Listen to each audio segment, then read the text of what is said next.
If punk was supposed to kill the blues, then nobody told Jeffrey Lee Pierce. Instead, he dug up a corpse of the Delta, poured whiskey on it, set it on fire, and screamed until it started to dance. Fire of Love, which came out in 1981, is the kind of record that sounds like it was recorded in a haunted roadhouse somewhere between the Mississippi swamps and the back alleys of Los Angeles. It's punk, it's blues, it's rockabilly, it's a voodoo ritual. It's the Gun Club inventing their own mythology with nothing but reverb, desperation, and a whole lot of sweat. From the opening rattlesnake shake of Sex beat, Pierce sounds possessed, less a frontman and more of a medium channeling every ghost who ever died of a broken heart and a bad habit, with songs like Preaching the Blues, which is a Robert Johnson cover that feels less of like an homage and more of like a grave robbery. And She's Like Heroin to me dragged the blues kicking and screaming into the post-punk era, stripping them of polish and leaving nothing but bones and gristle.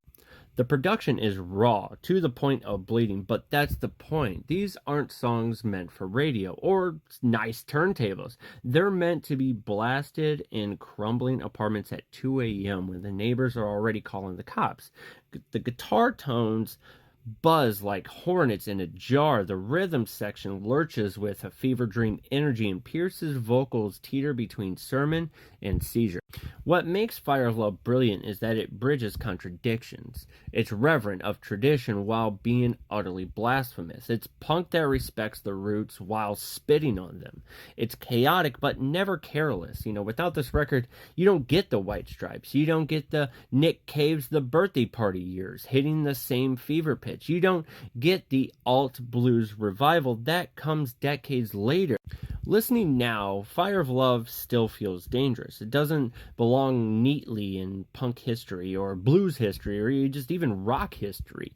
It feels more like a crime scene report written in guitar feedback. The Gun Club didn't just release a debut.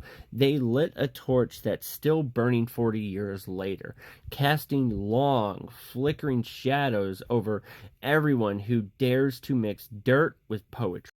So, in conclusion, Fire of Love is the blues dragged through a punk baptism. It's raw, terrifying, and absolutely essential. So, if you haven't listened to this album, dude, you're missing out. Check it out. Let me know what you think.